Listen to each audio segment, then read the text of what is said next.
Hello everyone, welcome to faculty channel. This is Kusum Penuli और आज इस वीडियो हम बात करेंगे नेशनल नॉलेज कमीशन की। नेशनल नॉलेज कमीशन जो कि कॉन्स्टिट्यूट हुआ था इन द ईयर 2005। तो let's see what is there in this. Topics जो मैं यहाँ पर डिस्कस करूंगी वो होगा आपका about introduction of national knowledge commission, members कौन कौन थे इसमें, टर्म्स ऑफ रेफरेंसेस क्या क्या थे नेशनल नॉलेज कमीशन के, objectives of national knowledge commission, organisational structure क्या था इसका, फोकस एरिया क्या क्या थे इसके, 5 इंपॉर्टेंट जो फोकस एरिया थे नेशनल नॉलेज कमीशन के वो, और कुछ multiple choice questions related to the topic. Now coming to the introduction part, क्या है national knowledge education commission? It was a high level advisory body थी जो प्राइम मिनिस्टर ऑफ इंडिया की थी। ओके, एडवाइस जो था वो रिलेटेड होना था पॉलिसी ऑफ एजुकेशन से, research institutes and about reformation of knowledge economy. That means ये जो कमीशन था ये इन सेक्टर्स में जो कि आपका रिलेटेड था एजुकेशन, रिसर्च एंड इंस्टीट्यूट्स और रिफॉर्मेशन ऑफ नॉलेज इकोनॉमी से रिलेटेड जितने भी कॉन्सेप्ट्स पॉलिसीज बननी थी उनके लिए वो प्राइम मिनिस्टर के लिए ये एक तरह की एडवाइजरी बॉडी थी। मींस ये एडवाइस कर सकते थे प्राइम मिनिस्टर को regarding the new policies which can be made regarding all these concepts. Now national knowledge commission constitute किया था prime minister of India doctor Manmohan Singh ने ऑन 13 जून 2005 और उसको 3 इयर्स का टाइम फ्रेम मिला था। दैट इज 2 अक्टूबर 2005 से लेकर 2 अक्टूबर 2008 तक टू अचीव इट्स ऑब्जेक्टिव्स। उसके जो ऑब्जेक्टिव्स थे उसे अचीव करने के लिए उनको 3 इयर्स का टाइम मिला था इस कमीशन को। इस कमीशन की वेबसाइट जो थी that is national knowledge commission की वेबसाइट लॉन्च हुई थी इन February 2006 और इन्होंने अपनी रिपोर्ट सबमिट करी थी इन 2008 जिसमें उन्होंने 300 रिकमेंडेशंस दिए थे ऑन 27 फोकस एरियाज। मेंबर्स कौन कौन थे इनके नेशनल नॉलेज कमीशन के? सैम पिट्रोदा जो चेयरमैन थे, PM Bhargava vice chairman, doctor Pratap Bhanu Mehta, Andre Beteille, Ashok Ganguly, Jayati Ghosh, दीपक नायर और नंदन नीलेकानी, ये इसके सारे मेंबर्स थे। Now we come to terms of reference. इस नेशनल नॉलेज कमीशन का टर्म्स क्या थे रेफरेंस के? एक तो देखिए एज पर गवर्नमेंट नोटिफिकेशन 13 जून 2005 को ये कॉन्स्टिट्यूट हुआ था जिसने ये फॉलोइंग जो नीचे मैंने आपको टर्म्स ऑफ रेफरेंस दिए थे ये हैं। एक तो build excellence in the educational system जो कि नॉलेज से रिलेटेड जितने भी चैलेंजेस है 21st सेंचुरी के उनको मीट कर उनको उस लेवल तक वो पहुंच सके and increase India's competitive advantages in fields of knowledge. जितने भी कॉम्पिटिटिव एडवांटेजेस हो सकते हैं इंडिया के रिलेटेड टू अदर कंट्रीज तो वो उसको उस फील्ड में वो एडवांटेज ले सकें। दूसरा, प्रमोट करे creation of knowledge in science and technology laboratories. जितने भी साइंस और टेक्नोलॉजी से रिलेटेड लेबोरेटरीज है वहाँ पर और नॉलेज क्रिएट कर सके, दैट मीन्स रिसर्च कर सके। इम्प्रूव करे मैनेजमेंट ऑफ इंस्टीट्यूशंस जो कि जितने भी इंटेलेक्चुअल प्रॉपर्टी राइट्स से रिलेटेड है उनमें। प्रमोट करे नॉलेज एप्लीकेशंस को in the field of agriculture and industry और प्रमोट करे यूज ऑफ नॉलेज कैपेबिलिटीज को in making government an effective, transparent and accountable service provider to the citizen and promote widespread sharing of knowledge to maximize public benefit. That means इसका ये एक जो last वाला point है इसका मतलब है ई गवर्नेंस को प्रमोट करना। नाउ ऑब्जेक्टिव्स क्या क्या थे आपके नेशनल नॉलेज कमीशन के? Overall task before the national knowledge commission is to take steps. क्या क्या स्टेप्स लेने थे जो कि वो नॉलेज एज तक पहुंच सके इन द कमिंग डिकेड्स, जिससे ये एंश्योर हो कि बॉडी जो कंट्री है वो लीडर बन सके in creation, application and dissemination of knowledge. क्या है क्रिएशन में? Creation of knowledge principally depends on strengthening of education system. Strengthen करना पड़ेगा सबसे पहले तो आपको एजुकेशन सिस्टम, राइट। फिर इसमें प्रमोट करे डोमेस्टिक रिसर्च को, जो इंडिया में जितने भी जो रिसर्च एरियाज हैं उसको प्रमोट करे। इनोवेशन के लिए इन लेबोरेटरीज में इनोवेशन किया जाए as well as at the grass root levels, और जो जितने फॉरेन सोर्सेज हैं नॉलेज के उससे और भी ज़्यादा बेनिफिट ले सकें and open trading regimes, foreign investor in technology को लाइसेंसिंग मिल सके। एप्लीकेशन मतलब अभी यहाँ पर आपने जो क्रिएशन वाला पार्ट देखा, इसको इसमें जो चीज़ें भी समझी हैं, जो रिसर्च किया है, वो अप्लाई करे, उस नॉलेज को अप्लाई करे with primary target of sectors. किन सेक्टर्स में? हेल्थ के, एग्रीकल्चर के, गवर्नमेंट एंड इंडस्ट्री के सेक्टर्स में। इसमें इन्वॉल्व होंगी आपकी diverse priorities using traditional knowledge in agriculture, जो आपका ट्रेडिशनल नॉलेज है एग्रीकल्चर का, वो एनकरेज करे innovation in industry and agriculture, और बिल्ड करे strong e governance framework for public services. Public services से रिलेटेड जितने भी फ्रेमवर्क्स हैं उसको ई गवर्नेंस के थ्रू और स्ट्रॉन्ग बनाया जा सके। अब आपने क्रिएट कर दिया है नॉलेज, एप्लीकेशन कर दिया है उस नॉलेज का, अब डिसेमिनेट भी करना है। डिसेमिनेट मीन्स आपको औरों पे भी तो बांटना है उस नॉलेज को। फॉर दैट उनका फोकस होना चाहिए universal elementary education, specially girls की, और जितने भी ट्रेडिशनली एडवांटेज्ड ग्रुप्स हैं, ओबीसीज हैं या जो वीकर सेक्शंस हैं, उन पे इस नॉलेज को पहुंचाना। क्रिएट करना है कल्चर जो कि लाइफ लॉन्ग लर्निंग का हो, और स्पेशली जो स्किल्ड वर्कर्स हैं उनके लिए बूस्ट करें लिटरेसी लेवल को, लिटरेसी का लेवल और बढ़ाए, और using information and communication technology, ICT का यूज़ हो, जिससे कि एनहांस हो सके और भी ज़्यादा बढ़ावा मिल सके, स्टैंडर्ड इन एजुकेशन का स्टैंडर्ड और बढ़े, और इस चीज़ को हम वाइडली डिसेमिनेट करें। डिसेमिनेट मीन्स बांटें ईजिली एसेसिबल नॉलेज जो कि पब्लिक के लिए यूजफुल हो। सो ये ऑब्जेक्टिव्स 3 इसके मेन ऑब्जेक्टिव्स थे, जिसमें सब चीज़ें इंक्लूड हो गई हैं। अब इसका हम ऑर्गेनाइजेशनल स्ट्रक्चर देख लेते हैं। ऑर्गेनाइजेशनल स्ट्रक्चर थोड़ा समझा देती हूँ मैं आपको। ये एक्चुअली इसका ये पूरा स्ट्रक्चर, ऑर्गेनाइजेशन स्ट्रक्चर में आप देखेंगे प्राइम मिनिस्टर है, NKC national knowledge commission, chairman is there, your members हो गए, support staff, planning commission, ministries and states. क्या है ये, अब मैं आपको बता देती हूँ डिटेल में। नेशनल नॉलेज कमीशन के में जो मेन है उसके 8 मेंबर्स होंगे। ये मेंबर्स आप देख रहे हैं यहाँ पर, ये 8 मेंबर्स उसके मेन। इसमें चेयरमैन भी इंक्लूड होगा, मतलब चेयरमैन को इंक्लूड करके आपके 8 मेंबर्स होंगे। सारे मेंबर्स जो हैं वो अपनी ड्यूटीज परफॉर्म करेंगे ऑन पार्ट टाइम बेसिस, और कोई भी रेम्यूनरेशन क्लेम नहीं करेंगे इस चीज के लिए, राइट। इन मेंबर्स को इंक्लूडिंग चेयरमैन, इनको सपोर्ट स्टाफ जो है, इनका ये जो सपोर्ट स्टाफ नीचे आप देख सकते हैं, वो इनको टेक्निकल सपोर्ट देगा, which consist of 10 young professionals from premier educational institutes hired on contract basis। इन्हें कॉन्ट्रैक्ट बेसिस पे हायर करेंगे, जो यंग प्रोफेशनल्स होंगे रिलेटेड टू आपका जितना भी ये टेक्निकल सपोर्ट होगा। Okay, then small number of officials होंगे सेकेंडेड बाय द एनकेसी, यही नेशनल नॉलेज कमीशन, इसके और भी कुछ ऑफिशियल्स होंगे फॉर एडमिनिस्ट्रेटिव कोऑर्डिनेशन, जिसको कि ऑफिसर्स ऑन स्पेशल ड्यूटी कहा जाएगा। फिर जो commission is also free to co opt experts, मतलब जो कमीशन है वो और भी एक्सपर्ट्स को ऑप्ट कर सकता है जो कि उनको असिस्ट कर सके मैनेजमेंट टास्क्स में। ओके, फिर आपका हो जाता है for the purpose of oversight national steering group. एक नेशनल स्टीयरिंग ग्रुप भी होगा एनसीसी के लिए, जो कि आपको चेयरमैनशिप ऑफ जो प्रेसिडेंट प्राइम मिनिस्टर की चेयरमैनशिप के अंडर होगा।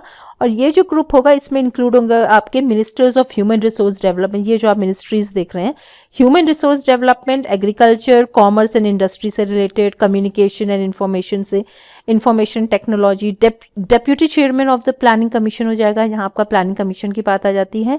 And the minister of state for science and technology, science and technology से रिलेटेड जो मिनिस्टर्स ऑफ स्टेट है वो। यहाँ पर प्लानिंग कमीशन एक तरह की नोडल एजेंसी का काम करेगा फॉर नेशनल नॉलेज कमीशन, जिसमें कि वो प्लानिंग और बजटिंग पर्पसेस का जो जिसका रोल होगा मैनेजमेंट और बजटिंग एंड प्लानिंग पर्पसेस के लिए, for handling parliament related responses. Parliament से रिलेटेड जो भी रिस्पॉन्सेज होंगे वो प्लानिंग कमीशन उसको देखेगा। ओके, फिर अब आते हैं यहाँ पर, ये आपका ऑर्गेनाइजेशन स्ट्रक्चर मैंने आपको समझा दिया। अब इसके कुछ फोकस एरियाज हैं। फोकस एरियाज क्या है? 5 मेन फोकस एरियाज थे जो रिलेटेड हैं एजुकेशन से लेके आपका ई गवर्नेंस तक, जो भी है उनसे रिलेटेड जो नॉलेज के नॉलेज पैराडाइम को फोकस कर रहे हैं वो है access, concept, creation, application and services. ये पांचों एरिया क्या है ये मैं आपको डिटेल में आगे पढ़ा देती हूँ। Access to knowledge, access to knowledge means, देखिए मार्गरेट फुलर ने बोला था if you have knowledge let others light their candles in it. अगर आप पे नॉलेज है तो औरों को भी अपने कैंडल्स उससे जलाने दो, मीन्स औरों को भी नॉलेज गेन करने दो उस आपकी नॉलेज से। So the concept of access to knowledge is made up of 4 components. इसके 4 कंपोनेंट्स क्या है? फर्स्ट तो एक हो गया कि इंडिविजुअल के अंदर वो एबिलिटी हो कि वो जो नॉलेज है उसको एक्सेस कर सके, उसको रिसीव कर सके। सेकेंडली, अगर उस पर एबिलिटी है तो फिर वो उसको मीन्स भी तो होनी चाहिए उस चीज़ के लिए। अगर आप पे नॉलेज है, सब कुछ आपके इतना दिमाग है, एबिलिटी है, लेकिन आप पे बुक्स नहीं है, आप पे कोई सोर्स नहीं है कि पढ़ना है, तो कैसे पता चलेगा, राइट?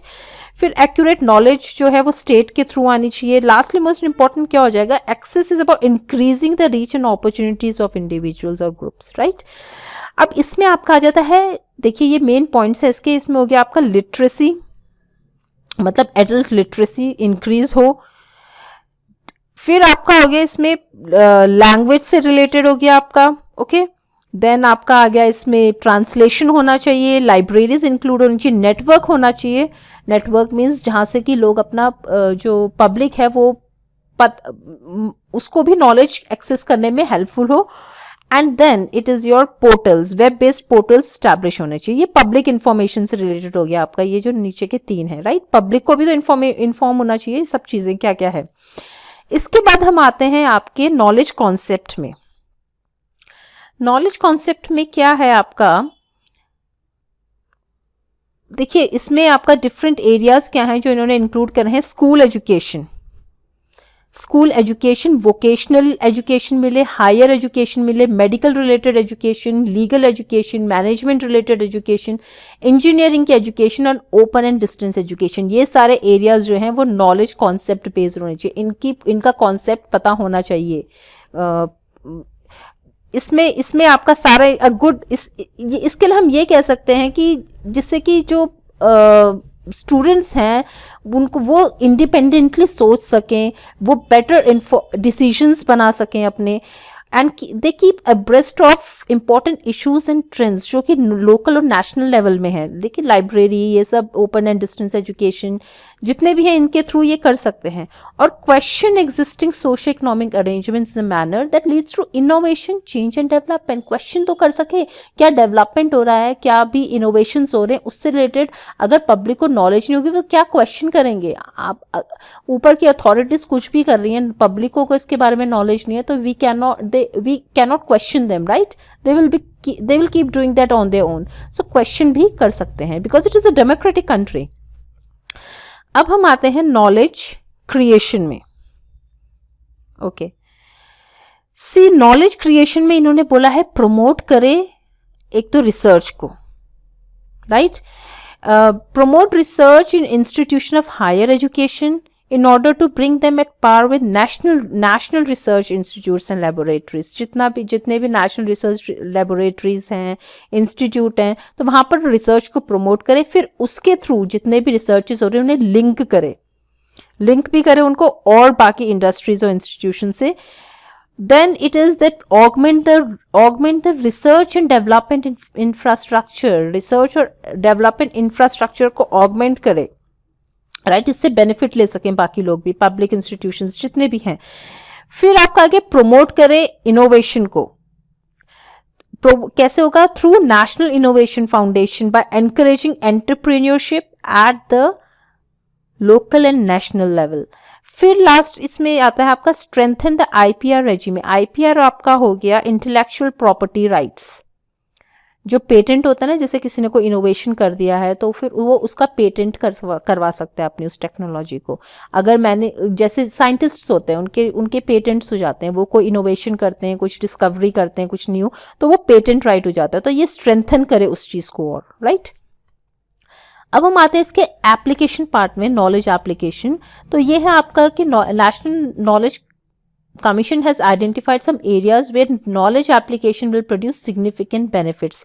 क्या क्या benefits देगा? एक तो education से related हो गया, इसमें होगा कि using technology and internet to spread education and literacy in an exciting one initiative like e learning हो गया आपका। ये काफ़ी इंपॉर्टेंट रोल प्ले करता है in increasing enrolment in education, right.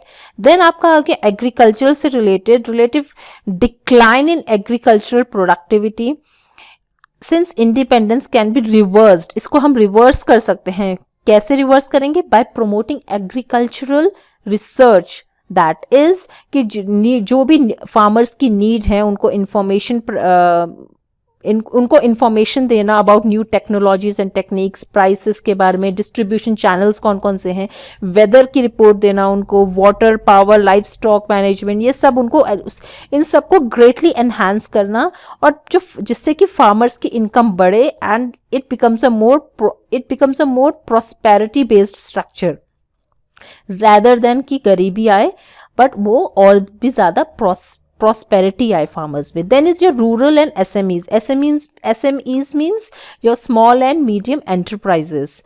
तो इसमें क्या होगा कि देखिए टेक्नोलॉजी में इतना पोटेंशियल है जो कि वो फैसिलिटेट करे स्किल डेवलपमेंट को, प्रोसेस को इम्प्रूवमेंट लाए, मार्केट एक्सेस हो, क्वालिटी कंट्रोल हो एंड एक्सेस हो credit and insurance in this sector.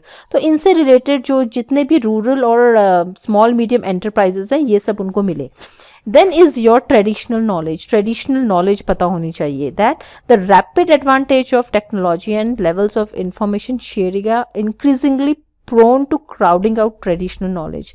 तो देयरफॉर क्योंकि आप जैसे जैसे जितनी ये टेक्नोलॉजी बढ़ रही है तो इससे क्या हो रहा है, जो जितना भी ट्रेडिशनल नॉलेज है वो हट रहा है, वो एक तरह से वो कम होने में लगा हुआ है। तो it is therefore desirable to document, उसको डॉक्यूमेंट करे, स्टैंडर्डाइज करे, वैलिडेट करे, डिसेमिनेट करे इसके बारे में, इस चीज़ को, right.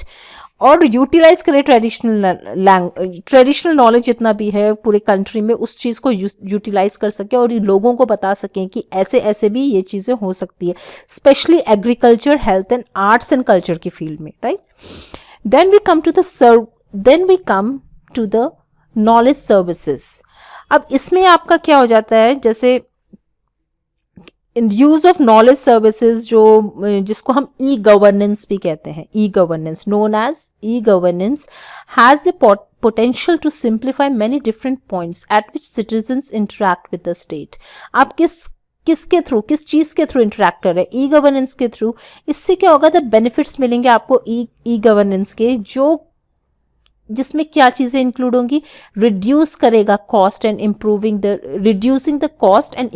The reach and quality of public services जो भी हैं रिलेटेड टू गवर्नमेंट, वो उसके कॉस्ट बेनिफिट जो भी कॉस्ट है उसको रिड्यूस करेगा और इम्प्रूव करेगा।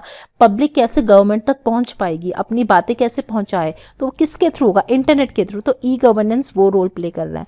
रिड्यूस करेगा transaction cost and transaction times. देखिए एक अगर पोर्टल खुला है और वेबसाइट अवेलेबल है सब कुछ, तो आप सीधे ट्रांजैक्शन कर सकते हैं। हर एक लेवल में जाकर आपको प्रॉपर चैनल जाने की ज़रूरत नहीं है, उसमें रेड टेपिज्म वाली बात हो जाती है, राइट।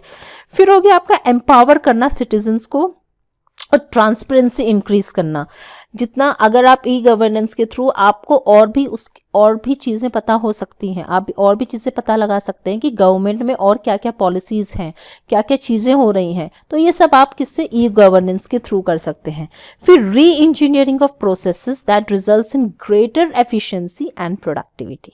ऐसी चीज़ें री इंजीनियर करना जो कि और एफिशिएंसी ला सकती हैं और प्रोडक्टिविटी ला सकती हैं for the growth of individual, for the growth of the whole country. So ये आपके कुछ इंपॉर्टेंट 5 फोकस पॉइंट्स थे in this national knowledge commission. अच्छा एक चीज़ और, नेशनल नॉलेज कमीशन अब डिफंक्ट हो गया है बिकॉज ऑफ जब न्यू गवर्नमेंट आई इन द ईयर 2014, तो ये नेशनल नॉलेज कमीशन को हटा दिया गया था, ये बंद कर दिया गया है। बट ये it is in the syllabus, so we will study this also. Now last part हमारा है मल्टीपल चॉइस क्वेश्चंस का, ये हम देख लेते हैं। Let's see if you are able to solve it or not। Who constituted the National Knowledge Commission? किसने constitute करा था National Knowledge Commission? Your options are Sam Pitroda, Dr. Manmohan Singh, Atal Bihari Vajpayee या नरेंद्र मोदी। तो if you remember जो constitute कौन करेगा, कौन करेगा? जो प्राइम मिनिस्टर है उस टाइम पे, जो हेड है, तो that is your doctor Manmohan Singh, जो उस टाइम पे आपके प्राइम मिनिस्टर थे, right? Next question is who was the chairman of national knowledge commission in 2005? Chairman कौन था नेशनल नॉलेज कमीशन का? सैम पित्रोदा, पीएम भार्गवा, प्रताप भानु मेहता या Andre Beteille? So if you have listened properly what I told you, then Sam Pitroda was the chairman of National Knowledge Commission. Now we come to the third question. कितने recommendations दी submit करे थे? कितने recommendations थे जब उन्होंने report submit करी अपनी national knowledge commission में? 250, 275, 300 या 320? द आंसर इज योर 300, और इसमें 27 फोकस पॉइंट्स बताए थे और 300 रिकमेंडेशंस दिए थे नेशनल नॉलेज कमीशन ने. Fourth question is the website of national knowledge commission was launched in which year? 2005, 2006, 2007, 2008? If you remember, हमारा जो नेशनल नॉलेज कमीशन कॉन्स्टिट्यूट हुआ था वो हुआ था आपका इन द ईयर 2005. फिर उसके एक साल बाद, after a year, in the year 2006, इसकी वेबसाइट लॉन्च कर दी गई थी. Okay, now we come to the last question. What are the 5 main focus areas of national knowledge commission? ये मैंने आपको अभी बहुत अच्छे से बताया, पॉइंट वाइज, एक एक स्लाइड में एक एक पॉइंट बताया. So you have to tell me the answer. 5 focus areas कौन कौन से थे उसके? Access, concept, creation, application, services. Access, knowledge, creation, application, services. Access, concept, credibility application services या access concept, credibility, availability services. So its answer here is this option number 1, that is your access, concept, creation, application and services. This is your correct answer. You should learn these 5 points. ये मतलब ये बस learn कर लीजिए कौन कौन से 5 points थे इसमें. देखिए कमीशन किसी भी तरह से क्वेश्चन दे सकता है, कहाँ क्या चीज़ घुमा दी, you don't know. Therefore you should know at least the main focus points of this commission. Okay, this is for now. So I'll bring another video hopefully by tomorrow, and please keep learning and keep sharing the video so that जितने भी लोग इस की तैयारी कर रहे हैं, they also get benefit from the videos and they can also learn something new from us. Okay, take care of yourself then. Bye bye.